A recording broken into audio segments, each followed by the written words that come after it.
ਵਾਹਿਗੁਰੂ ਜੀ ਕਾ ਖਾਲਸਾ ਵਾਹਿਗੁਰੂ ਜੀ ਕੀ ਫਤਿਹ। TV84 ਦੇ ਸਾਰੇ ਦਰਸ਼ਕਾਂ ਤੇ ਸਰੋਤਿਆਂ ਦਾ ਜਿਹੜੇ ਸਾਡੇ ਨਾਲ ਨਾਰਥ ਅਮਰੀਕਾ ਚੋਂ ਬਣੇ ਹੋਏ ਆ ਜਾਂ ਫਿਰ ਫੇਸਬੁੱਕ ਰਾਹੀਂ ਸਾਨੂੰ ਦੇਖ ਰਹੇ ਆ, ਉਹਨਾਂ ਸਭ ਦਾ ਮੈਂ ਅਮਰਵੀਰ ਸਿੰਘ ਅੱਜ ਇਸ ਪ੍ਰੋਗਰਾਮ ਦੇ ਵਿੱਚ ਤਹਿ ਦਿਲੋਂ ਸਵਾਗਤ ਕਰਦਾ।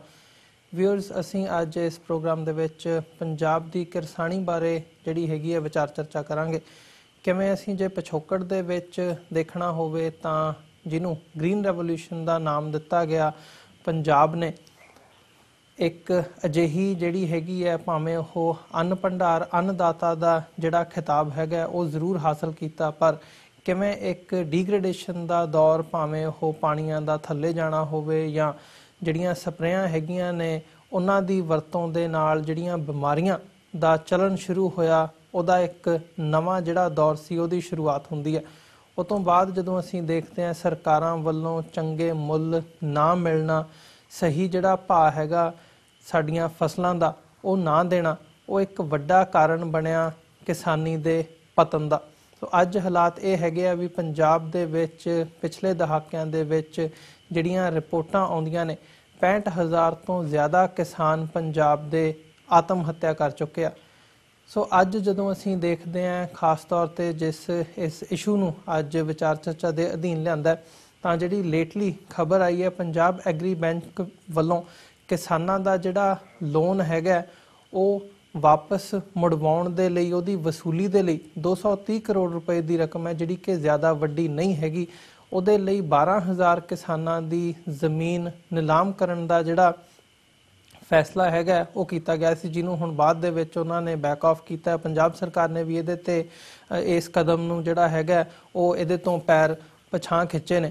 ਸੋ ਐਗਜ਼ੈਕਟਲੀ ਜਿਹੜਾ ਜਦੋਂ ਅਸੀਂ ਦੇਖਦੇ ਹਾਂ ਸਰਕਾਰੀ ਤੰਤਰ ਹੈਗਾ, ਜਿਹੜਾ ਪ੍ਰਸ਼ਾਸਨ ਹੈ, ਉਹਦਾ ਕਿਸਾਨੀ ਨੂੰ ਬਚਾਉਣ ਦੇ ਲਈ, ਇਹਨੂੰ ਅੱਗੇ ਤੋਰਨ ਦੇ ਲਈ ਕੀ ਹੀਲੇ ਵਸੀਲੇ ਕੀਤੇ ਜਾ ਰਹੇ ਨੇ, ਇਸ ਦੇ ਉੱਪਰ ਅੱਜ ਅਸੀਂ ਗੱਲਬਾਤ ਕਰਾਂਗੇ। ਤੇ ਖਾਸ ਤੌਰ 'ਤੇ ਸਾਡਾ ਇਹਦੇ ਵਿੱਚ as a Sikh, as a citizen of Punjab ਅਸੀਂ ਕੀ ਯੋਗਦਾਨ ਪਾ ਰਹੇ ਹਾਂ, ਜਾਂ ਜਿਹੜੀਆਂ ਸਾਡੀਆਂ ਰੁਚੀਆਂ ਹੈਗੀਆਂ ਨੇ ਉਹ ਕਿੱਧਰ ਨੂੰ ਜਾ ਰਹੀਆਂ ਨੇ, ਇਹ ਸਾਰੀ ਗੱਲਬਾਤ ਦੇ ਲਈ ਅੱਜ ਸਾਡੇ ਨਾਲ ਚੰਡੀਗੜ੍ਹ ਤੋਂ ਸਿੱਖ ਇਤਿਹਾਸਕਾਰ doctor Gurdarshan Singh Dhillon phone line 'ਤੇ ਜੁੜੇ ਹੋਏ ਨੇ। ਆਓ ਉਹਨਾਂ ਨਾਲ ਮਿਲ ਕੇ ਅੱਜ ਦੀ ਵਿਚਾਰ ਚਰਚਾ ਦੀ ਸ਼ੁਰੂਆਤ ਕਰਦੇ ਹਾਂ। ਹਾਂਜੀ ਡਾਕਟਰ ਢਿੱਲੋਂ, ਤੁਹਾਡਾ ਸਵਾਗਤ ਹੈ ਜੀ। ਵਾਹਿਗੁਰੂ ਜੀ ਕਾ ਖਾਲਸਾ ਵਾਹਿਗੁਰੂ ਜੀ ਕੀ ਫਤਿਹ। ਵਾਹਿਗੁਰੂ ਜੀ ਕਾ ਖਾਲਸਾ ਵਾਹਿਗੁਰੂ ਜੀ ਕੀ ਫਤਿਹ ਜੀ। ਬਹੁਤ ਬਹੁਤ ਤੁਹਾਡੀ ਮਿਹਰਬਾਨੀ, ਤੁਸੀਂ ਆਪਣੇ ਸਰੋਤਿਆਂ ਨਾਲ ਮੈਨੂੰ ਜੋੜਦੇ ਹੋ, ਮੈਨੂੰ ਕੁਝ ਕਹਿਣ ਦਾ ਮੌਕਾ ਮਿਲਦਾ, ਇਸ ਲਈ ਤੁਹਾਡਾ ਬਹੁਤ ਬਹੁਤ ਧੰਨਵਾਦ। ਨਹੀਂ, ਧੰਨਵਾਦ ਤੁਹਾਡਾ ਡਾਕਟਰ ਸਾਹਿਬ, ਤੁਸੀਂ ਸਮਾਂ ਦਿੰਦੇ ਹੋ। ਮੇਰੇ ਕਦੀ ਬਹੁਤ ਪਿਆਰ ਭਰੀ ਵਾਹਿਗੁਰੂ ਜੀ ਕਾ ਖਾਲਸਾ ਵਾਹਿਗੁਰੂ ਜੀ ਕੀ ਫਤਿਹ ਜੀ। ਡਾਕਟਰ ਸਾਹਿਬ, ਸ਼ੁਰੂਆਤ ਕਰੀਏ, ਜਿਵੇਂ ਅੱਜ ਇਹ ਪੰਜਾਬ ਐਗਰੀ ਬੈਂਕ ਵਾਲਾ ਜਿਹੜਾ ਇਸ਼ੂ ਆਇਆ ਕਿਸਾਨਾਂ ਦੀ ਉਹਨਾਂ ਦੀ ਜਿਹੜੀਆਂ ਜ਼ਮੀਨਾਂ ਹੈਗੀਆਂ ਉਹਨਾਂ ਨੂੰ ਨਿਲਾਮ ਕਰਨ ਦਾ, ਹਾਲਾਂਕਿ ਸਰਕਾਰ ਨੇ ਬੈਕ ਆਫ ਕੀਤਾ, ਪਰ ਸਵਾਲ ਜਿਹੜਾ ਉੱਠਦਾ ਹੈ ਵੀ ਕਿਸਾਨਾਂ ਦੇ ਅੱਜ ਹਾਲਾਤ ਕੀ ਨੇ ਪੰਜਾਬ ਦੇ ਵਿੱਚ, ਇਹਦਾ ਬੈਕਗਰਾਉਂਡ ਕੀ ਹੈਗਾ, ਇੰਨਾ ਜਿਹੜਾ ਕਿਸਾਨੀ ਦਾ ਪਤਨ ਹੈਗਾ ਉਹ ਇੱਥੇ ਤੱਕ ਹਾਲਾਤ ਵੱਧ ਤੋਂ ਬਦਤਰ ਕਿਵੇਂ ਹੋਏ ਨੇ, ਤੇ ਉਹਦੇ ਪਿੱਛੇ ਜਿਹੜੀਆਂ ਸਰਕਾਰੀ ਨੀਤੀਆਂ ਹੈਗੀਆਂ ਨੇ ਉਹਨਾਂ ਦੇ ਵਿੱਚ ਐਗਜ਼ੈਕਟਲੀ ਇਹਦੇ ਕਾਰਨ ਕੀ ਨੇ, ਇੱਕ ਤਾਂ ਇਹ, ਤੇ ਸੈਕੰਡਲੀ ਅੱਜ ਦੀ ਸਰਕਾਰ ਦਾ ਕੀ ਰਵੱਈਆ ਹੈਗਾ ਇਸ ਨੂੰ ਕਿਸਾਨੀ ਨੂੰ ਬਚਾਉਣ ਦੇ ਪ੍ਰਤੀ। ਸੋ ਕਿਵੇਂ ਤੁਸੀਂ ਇਸ ਸਾਰੇ ਪਾਰਟ ਨੂੰ ਐਨਾਲਾਈਜ਼ ਕਰਦੇ ਹੋ, ਖਾਸ ਤੌਰ ਤੇ ਜਿਹੜਾ ਇਹ ਨਿਲਾਮੀ ਦਾ ਇਸ਼ੂ ਸਾਡੇ ਸਾਹਮਣੇ ਆਇਆ, ਇਸ ਨੂੰ ਮੁੱਖ ਰੱਖਦੇ ਹੋ? ਇਹ ਜਿਹੜਾ ਨਿਲਾਮੀ ਦਾ ਇਸ਼ੂ ਆ ਜੀ, ਇਹਦੀਆਂ ਤੁਹਾਡੀਆਂ ਜਿਹੜੀਆਂ ਫਿਗਰਸ ਆ ਥੋੜੀਆਂ ਜਿਹੀਆਂ ਮੈਂ ਕਰੈਕਟ ਕਰਦੇ ਆ ਜੀ। ਇਹ 31,000 ਫਾਰਮਰਸ ਨੂੰ ਨੋਟਿਸ ਜਾ ਚੁੱਕਿਆ, ਔਰ ਕੋਈ ਸਰਕਾਰ ਨੇ ਆਪਣਾ ਹੱਥ ਪਿੱਛੇ ਨਹੀਂ ਖਿੱਚਿਆ, ਬਲਕਿ ਆਪਣਾ ਹੱਥ ਉਹਨਾਂ ਨੇ ਮਜ਼ਬੂਤੀ ਦੇ ਨਾਲ ਕਿਸਾਨਾਂ ਦੀ ਗਰਦਨ ਦੇ ਉੱਤੇ ਰੱਖਿਆ ਹੋਇਆ, ਔਰ ਆਦੇਸ਼ ਦਿੱਤੇ ਆ ਸਰਕਾਰ ਨੇ ਕਿ ਉਹਨਾਂ ਦੇ ਨਾਲ ਸਖਤੀ ਵਰਤ ਕੇ ਉਹਨਾਂ ਦੇ ਅਗੇਂਸਟ ਵਾਰੰਟ ਇਸ਼ੂ ਕਰਵਾਏ ਜਾਣ ਅਦਾਲਤਾਂ ਤੋਂ, ਉਹਨਾਂ ਦੀ ਕੁਰਕੀ ਕੀਤੀ ਜਾਵੇ ਉਹਨਾਂ ਦੀ ਜ਼ਮੀਨ ਦੀ, ਤੇ ਉਹਨਾਂ ਨੂੰ ਅਰੈਸਟ ਕੀਤਾ ਜਾਵੇ। ਔਰ 30 ਕਿਸਾਨ ਆਲਰੇਡੀ ਅਰੈਸਟ ਹੋ ਚੁੱਕੇ ਆ, ਉਹਨਾਂ ਤੋਂ ਪੈਸਾ ਪ੍ਰਕਿਉਰ ਕੀਤਾ ਜਾ ਰਿਹਾ। ਔਰ ਦੇਖੋ ਐਸੀ ਇਹ ਤਰਾਸਦੀ ਆ, ਅਮਰਿੰਦਰ ਸਿੰਘ ਨੇ ਬਾਹਾਂ ਖਿਲਾਰ ਕੇ ਗੱਲ ਕਹੀ ਸੀ ਵੀ ਜਦੋਂ ਸਾਡੀ ਸਰਕਾਰ ਬਣ ਗਈ ਤਾਂ ਅਸੀਂ ਕਿਸਾਨਾਂ ਦੇ ਜਿਹੜੇ ਕਰਜ਼ੇ ਆ ਉਹ ਮਾਫ ਕਰ ਦਾਂਗੇ ਟੋਟਲੀ ਜੀ। ਔਰ ਹੁਣ ਉਸਨੇ ਇਸ ਦਾ ਬਿਲਕੁਲ ਯੂ ਟਰਨ, ਜਿਹਨੂੰ ਅੰਗਰੇਜ਼ੀ ਚ ਕਹਿੰਦੇ ਆ, ਉਲਟਾ ਪਾਸਾ ਕਰ ਦਿੱਤਾ, ਕਿਸਾਨਾਂ ਤੇ ਸਖਤੀ ਕਰ ਰਿਹਾ। ਜਿਹੜੀ ਤੁਸੀਂ ਗੱਲ ਫਰਮਾਈ ਆ ਉਹ ਗੱਲ ਨਹੀਂ ਹੈਗੀ, ਉਹ ਕਿਸਾਨਾਂ ਤੇ ਕੋਈ ਢਿੱਲ ਨਹੀਂ ਕਰ ਰਿਹਾ, ਕਿਸਾਨਾਂ ਨੂੰ ਦਬਾ ਰਿਹਾ, ਔਰ ਖਾਸ ਤੌਰ ਤੇ ਜਿਹੜੇ ਕਰਜ਼ਾਈ ਕਿਸਾਨ ਆ ਜਿਹੜੇ ਬਿਲਕੁਲ ਮਤਲਬ ਖਤਮ ਹੋ ਚੁੱਕੇ ਆ ਫਾਈਨੈਂਸ਼ੀਅਲੀ ਜੀ। ਆ ਪੰਜਾਬ ਦੇ ਲੋਕਾਂ ਨੇ, ਪੰਜਾਬ ਦੀ ਕਿਸਾਨੀ ਨੇ ਆਪਣੇ ਆਪ ਦੇ ਉੱਤੇ ਸਾਰਾ ਜੋਖਮ ਲੈ ਕੇ ਸਾਰੇ ਦੇਸ਼ ਨੂੰ ਅਨਾਜ ਪੈਦਾ ਕਰਕੇ ਦਿੱਤਾ। ਪੰਜਾਬ ਦਾ ਪਾਣੀ ਖਤਮ ਹੋ ਗਿਆ, ਜਿਹੜਾ ਪਾਣੀ ਰਹਿ ਗਿਆ ਉਹ ਪੋਲਿਊਟ ਹੋ ਗਿਆ, ਪੀਣ ਯੋਗ ਹੈ ਹੀ ਨਹੀਂ। ਕੈਂਸਰ ਨਾਲ ਲੋਕ ਸਫਰ ਕਰ ਰਹੇ ਆ, ਖਾਸ ਤੌਰ ਦੇ ਉੱਤੇ ਮਾਲਵੇ ਦੇ ਵਿੱਚ ਜਿੱਥੇ ਕਿਸਾਨੀ ਸਾਰੀ ਦੀ ਸਾਰੀ ਪਾਣੀ ਦੇ ਉੱਤੇ ਨਿਰਭਰ ਹੈਗੀ ਹੈ ਜੀ। ਤੋ ਇਹ ਕਰਜ਼ੇ ਦੇ ਕੇ ਕਰਜ਼ਿਆਂ ਦੇ ਉੱਤੇ ਇੰਟਰਸਟ ਕੰਪਾਊਂਡ ਇੰਟਰਸਟ ਜਿਸ ਨੂੰ ਅੰਗਰੇਜ਼ੀ ਚ ਕਹਿੰਦੇ ਆ ਉਹ ਪਾਇਆ ਗਿਆ ਹੈ। ਕਿਸਾਨ ਵੀ ਤੇ ਕਿਸਾਨੀ ਦੇ ਨਾਲ ਜੁੜਿਆ ਹੋਇਆ ਮਜ਼ਦੂਰ ਵੀ ਜੀ, ਉਹ ਸਾਰੇ ਪੀੜਤਾ ਸਰਕਾਰ ਦੀਆਂ ਗਲਤ ਪਾਲਿਸੀਆਂ ਕਰਕੇ ਜੋ ਉਹਨਾਂ ਨੇ ਆਪਣਾ ਹੁਣ ਕਿਸੇ ਵੀ ਡੀਜ਼ਲ ਦੀਆਂ ਕੀਮਤਾਂ ਕਿੰਨੀਆਂ ਉੱਚੀਆਂ ਹੋ ਗਈਆਂ, ਇਸੇ ਤਰੀਕੇ ਦੇ ਨਾਲ ਫਰਟੀਲਾਈਜ਼ਰ ਦੀਆਂ, ਇਨਸੈਕਟੀਸਾਈਡਸ ਦੀਆਂ, ਪੈਸਟੀਸਾਈਡਸ ਦੀਆਂ ਉਹ ਕੀਮਤਾਂ ਮਤਲਬ GST ਇੱਕ ਨਵਾਂ ਚਲਾਤਾ, ਉਸ ਦੇ ਨਾਲ ਅਸਮਾਨ ਨੂੰ ਟੱਚ ਕਰ ਰਹੀਆਂ, ਜਿਹਦੇ ਨਾਲ ਕਿਸਾਨ ਦੀ ਜਿਹੜੀ ਕਾਸਟ ਆ ਆਪਣੇ ਐਗਰੀਕਲਚਰ ਪ੍ਰੋਡਕਸ਼ਨ ਤੇ ਕਈ ਗੁਣਾ ਵੱਧ ਚੁੱਕੀ ਹੈ। ਤੋ ਕਿਸਾਨਾਂ ਦੇ ਨਾਲ ਧੋਖਾਧੜੀ ਕੀਤੀ ਜਾਂਦੀ ਆ। ਕਿਸਾਨਾਂ ਨੂੰ ਮਤਲਬ ਭੋਲੇ ਭਾਲੇ ਲੋਕ ਆ, ਬਹੁਤੇ ਪੜ੍ਹੇ ਲਿਖੇ ਨਹੀਂ, ਬਹੁਤੀ ਸਮਝ ਨਹੀਂ, ਉਹਨਾਂ ਤੋਂ ਅੰਗੂਠੇ ਲਗਵਾ ਲਿੱਤੇ ਜਾਂਦੇ ਆ। ਹੁਣ ਜਿਹੜੀ ਪਾਲਿਸੀ ਇਹ ਅਮਰਿੰਦਰ ਸਿੰਘ ਕਿਸਾਨਾਂ ਪ੍ਰਤੀ ਕਰ ਰਿਹਾ ਇਹ ਬਹੁਤ ਹੀ ਦੁਖਦਾਈ ਹੈ। ਔਰ ਪਤਾ ਇਸ ਗੱਲ ਦੇ ਨਾਲ ਜਦੋਂ ਕਿਸਾਨਾਂ ਦੀਆਂ ਬਾਹਾਂ ਮਰੋੜੀਆਂ ਜਾਣਗੀਆਂ, ਕਿਸਾਨਾਂ ਨੂੰ ਇਹ ਕਿਹਾ ਜਾਏਗਾ ਅਸੀਂ ਤੁਹਾਡੀ ਜ਼ਮੀਨ ਕੁਰਕੀ ਕਰਾ ਲਾਂਗੇ, ਤਾਂ ਉਹ ਇਹਨਾਂ ਦੀ ਜੰਗਲ ਚੋਂ ਛੁੱਟ ਕੇ ਪ੍ਰਾਈਵੇਟ ਜਿਹੜੇ ਕਮਿਸ਼ਨ ਏਜੰਟ ਹੈਗੇ ਆੜਤੀ ਉੱਥੇ ਉਹਨਾਂ ਦੇ ਜੰਜਾਲ 'ਚ ਜਾ ਫਸਦੇ ਆ ਔਰ ਉਹ ਇਹਨਾਂ ਨਾਲੋਂ ਵੀ ਜ਼ਿਆਦਾ ਉਹਨਾਂ ਤੇ ਅਤਿਆਚਾਰ ਤੇ ਜ਼ੁਲਮ ਕਰਦੇ ਆ। ਬਹੁਤ ਜ਼ਿਆਦਾ ਹਾਈ ਰੇਟ ਆਫ ਇੰਟਰਸਟ ਤੇ ਇਹਨਾਂ ਤੋਂ ਅੰਗੂਠੇ ਲਗਵਾ ਲਿੱਤੇ ਜਾਂਦੇ ਆ ਔਰ ਫਿਰ ਇਹਨਾਂ ਦੀ ਜ਼ਮੀਨ ਗਿਰਵੀ ਕਰਵਾ ਲਿੱਤੀ ਜਾਂਦੀ ਆ ਔਰ ਫਿਰ ਉਸ ਤੋਂ ਬਾਅਦ ਇਹਨਾਂ ਨੂੰ ਟੋਟਲੀ ਨਿਹੱਥੇ ਕਰ ਦਿੱਤਾ ਜਾਂਦਾ। ਤੋ ਇਸ ਕਿਸਮ ਦਾ ਇੱਕ ਵਿਸ਼ਵ ਸਰਕਲ ਚੱਲ ਰਿਹਾ। ਮੈਂ ਇੱਥੇ ਤੁਹਾਡੇ ਰਾਹੀਂ ਤੁਹਾਡੇ ਸਰੋਤਿਆਂ ਨੂੰ ਇਹ ਦੱਸਣਾ ਚਾਹੁੰਦਾ, ਸਰਦਾਰ ਪ੍ਰਕਾਸ਼ ਸਿੰਘ ਬਾਦਲ ਜਦੋਂ ਚੀਫ ਮਿਨਿਸਟਰ ਸੀ ਉਹਨਾਂ ਨੇ ਜਿਹੜਾ ਕਮਿਸ਼ਨ ਸੀ ਆੜਤੀਆਂ ਦਾ ਦੁੱਗਣਾ ਕੀਤਾ ਸੀ, ਦੁੱਗਣਾ ਡਬਲ। ਮਤਲਬ ਆੜਤੀਆਂ ਦੇ ਕੋਲ ਬੜੀ ਤਾਕਤ ਆ, ਉਹਨਾਂ ਕੋਲ ਬੜਾ ਸਰਮਾਇਆ ਪੈਸਾ, ਉਹ ਪੈਸਾ ਇਕੱਠਾ ਕਰਕੇ ਕਰੋੜਾਂ ਰੁਪਏ ਸਰਕਾਰ ਜਿਹੜੇ ਚੀਫ ਮਿਨਿਸਟਰ ਹੁੰਦੇ ਆ ਉਹਨਾਂ ਨੂੰ ਚੜਾ ਦਿੰਦੇ ਆ ਤੇ ਆਪਣੀ ਫੇਵਰ ਦੇ ਵਿੱਚ ਡਿਸੀਜਨ ਸਰਕਾਰ ਤੋਂ ਕਰਾ ਲੈਂਦੇ ਆ। ਪ੍ਰਕਾਸ਼ ਸਿੰਘ ਬਾਦਲ ਤੋਂ ਵੀ ਇਹ ਚੀਜ਼ ਕਰਾਈ ਗਈ ਜਿਹੜੀ ਕਿਸਾਨਾਂ ਦੇ ਹਿੱਤਾਂ ਦੇ ਟੋਟਲੀ ਖਿਲਾਫ ਸੀ ਜੀ। ਆੜਤੀਆਂ ਦਾ ਕਮਿਸ਼ਨ ਡਬਲ ਕਰਨਾ ਪ੍ਰਕਾਸ਼ ਸਿੰਘ ਬਾਦਲ ਨੇ ਕੀਤਾ ਔਰ ਹੁਣ ਦੂਜੇ ਪਾਸੇ ਜਿਹੜੀ ਅਮਰਿੰਦਰ ਸਿੰਘ ਦੀ ਸਰਕਾਰ ਆ ਇਸ ਕਹਿਣ ਦੇ ਬਾਵਜੂਦ ਵੀ ਅਸੀਂ ਕਿਸਾਨਾਂ ਦਾ ਸਾਰਾ ਕਰਜ਼ਾ ਬਾਹਾਂ ਖਿਲਾਰ ਕੇ ਇਹ ਗੱਲ ਕਹੀ ਅਮਰਿੰਦਰ ਸਿੰਘ ਨੇ ਔਰ ਇਸੇ ਕਿਸਮ ਦਾ ਆਪਣਾ ਪ੍ਰਕਾਸ਼ ਸਿੰਘ ਬਾਦਲ ਹਮੇਸ਼ਾ ਕਹਿੰਦਾ ਰਿਹਾ ਵੀ ਮੈਂ ਤਾਂ ਕਿਸਾਨਾਂ ਦਾ ਮਸੀਹਾ ਔਰ ਆ ਮੈਂ ਤੁਹਾਨੂੰ ਦੱਸਿਆ ਫੈਕਟ ਆ ਜਿਹੜੇ ਮੈਂ ਦੱਸ ਰਿਹਾ ਹਾਰਡ ਫੈਕਟ ਆ।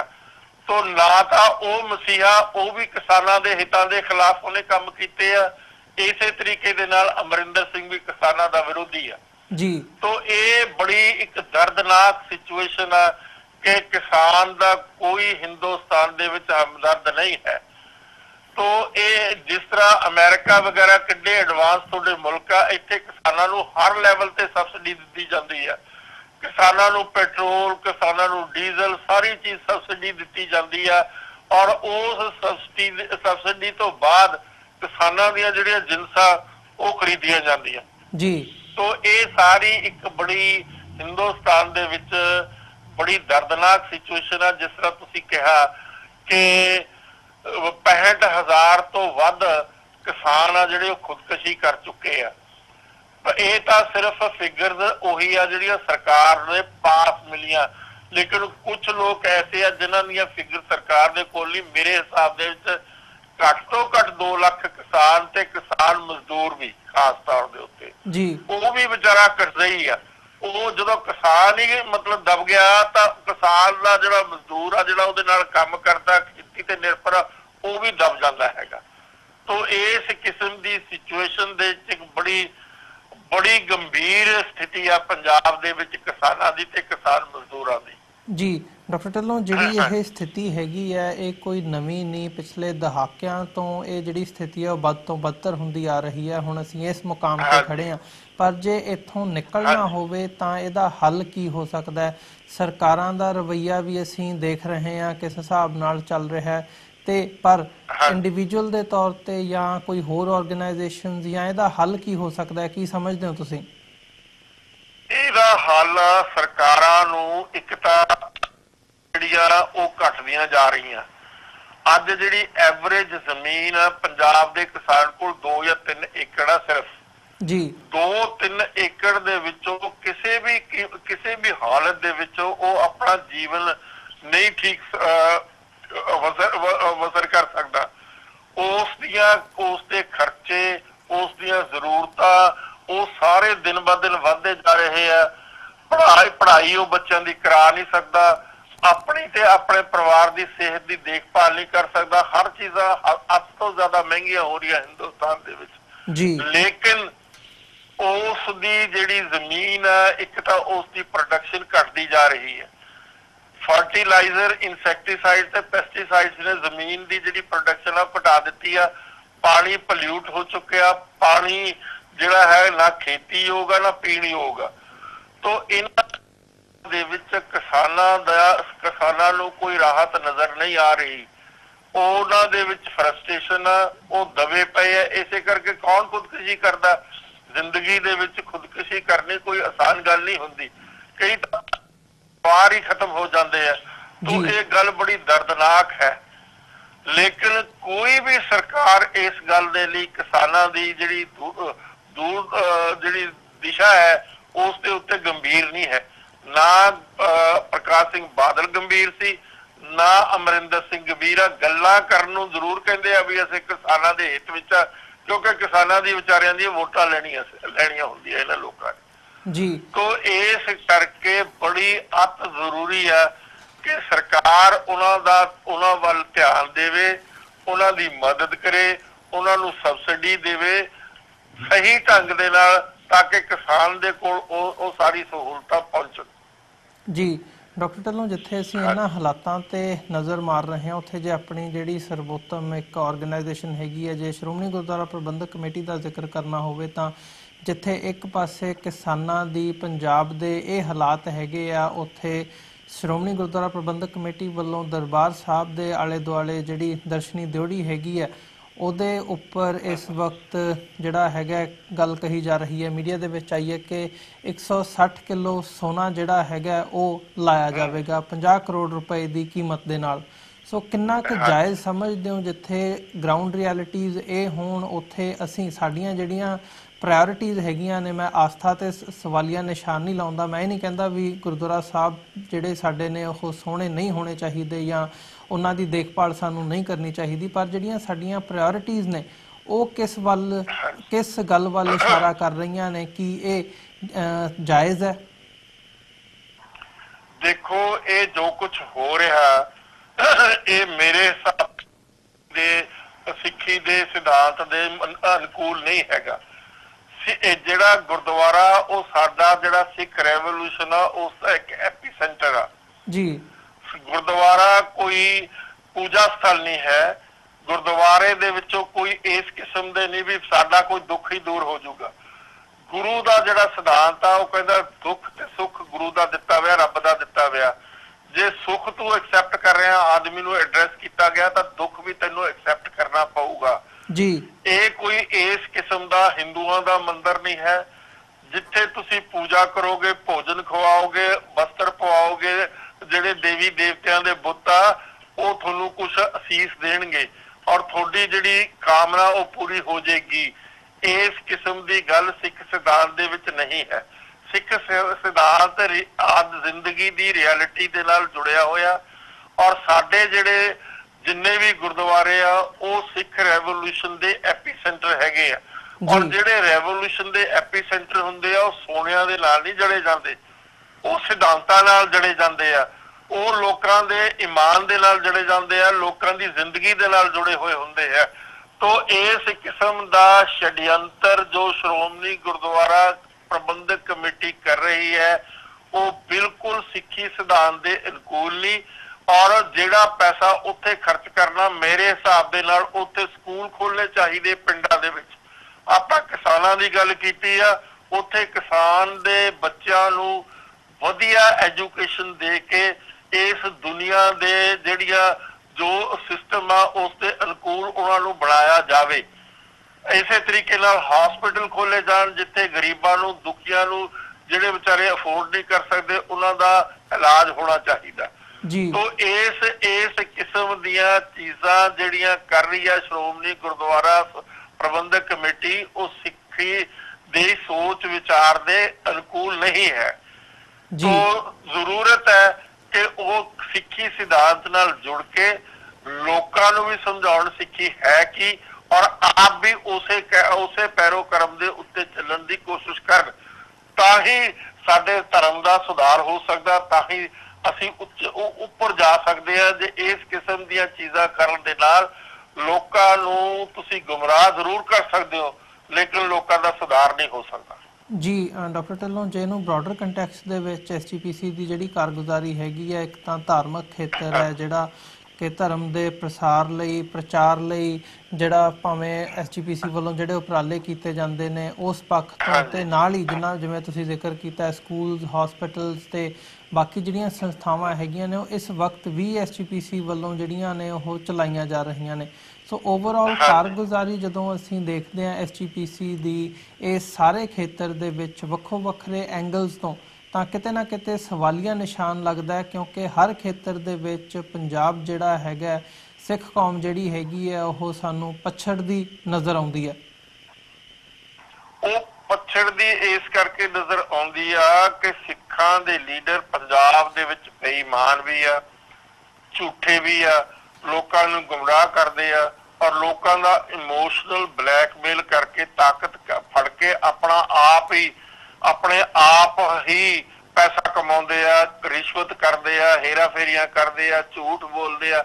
ਸਿੱਖੀ ਇਸ ਗੱਲ ਦੀ, ਸਿੱਖੀ ਇਸ ਕਿਸਮ ਦੀਆਂ ਕਰਤੂਤਾਂ ਦੇ ਹੱਕ ਵਿੱਚ ਨਹੀਂ ਹੈ।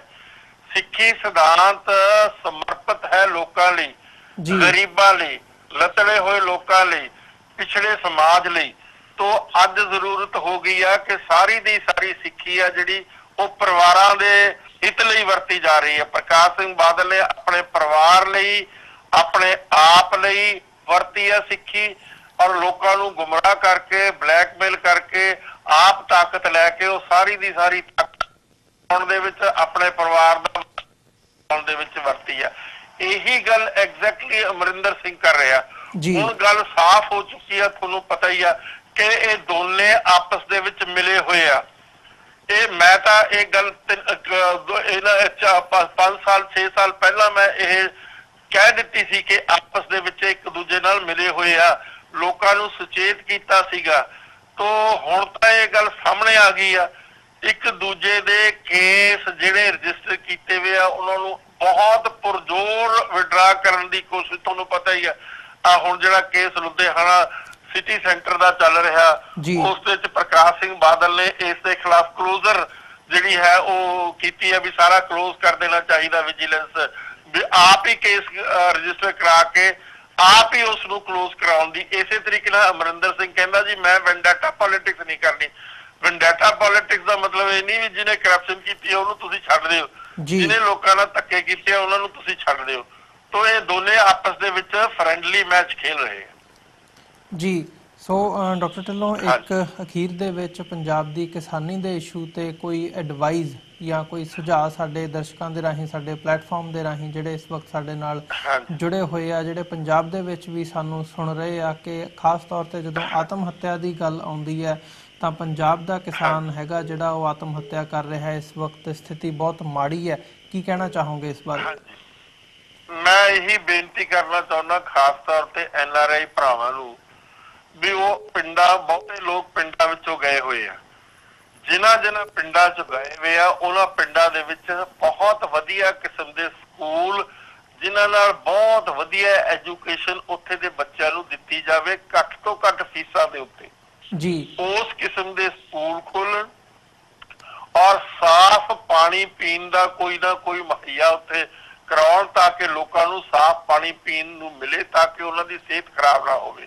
ਜੇ ਹੋ ਸਕੇ ਤਾਂ ਪਿੰਡਾਂ ਦੇ ਵਿੱਚ ਡਿਸਪੈਂਸਰੀਆਂ ਖੋਲਣ, ਚੰਗੇ ਜਿਹੜੇ ਇਮਾਨਦਾਰ ਤੇ ਇੰਟੈਲੀਜੈਂਟ ਜਿਹੜੇ ਡਾਕਟਰਸ ਆ ਉੱਥੇ ਜਾਣ, ਲੋਕਾਂ ਦਾ ਫ੍ਰੀ ਇਲਾਜ ਕਰਨ। ਇਹ 2-3 ਕੰਮ ਮੈਂ ਸਮਝਦਾ NRI ਭਰਾਵਾਂ ਨੂੰ, ਉਹਨਾਂ ਦੀ ਵੀ ਹਾਰਡ ਅਰਨਡ ਮਨੀ ਆ। ਮੈਨੂੰ ਇਸ ਗੱਲ ਦਾ ਅਹਿਸਾਸ ਆ, ਬੜੀ ਸਟਰਗਲ ਕਰਨੀ ਪੈਂਦੀ ਆ ਜਦੋਂ ਕੋਈ ਵੀ ਬੰਦਾ ਦੂਸਰੀ ਜਗ੍ਹਾ ਜਾ ਕੇ ਆਪਣੇ ਆਪ ਨੂੰ ਐਸਟੈਬਲਿਸ਼ ਕਰਦਾ, ਪਰ ਫਿਰ ਵੀ ਉਹ ਦਸਵੰਧ ਕੱਢ ਕੇ ਪਿੱਛੇ ਆਪਣੇ ਪਿੰਡਾਂ ਦਾ ਖਿਆਲ ਕੋਈ ਨਾ ਕੋਈ ਉਹਨਾਂ ਦੇ ਲਈ ਕੋਈ ਸਹਾਇਤਾ ਦੇ ਸਕਣ, ਸਕੂਲ ਬਣਾ ਸਕਣ, ਟੀਚਰ ਮੁਹੱਈਆ ਕਰ ਸਕਣ, ਔਰ ਇਸੇ ਤਰੀਕੇ ਨਾਲ ਕੋਈ ਇਲਾਜ ਕਰਾਉਣ ਲਈ, ਮੁਫਤ ਇਲਾਜ ਕਰਾਉਣ ਲਈ ਚੰਗੀਆਂ ਦਵਾਈਆਂ ਦੇ ਸਕਣ।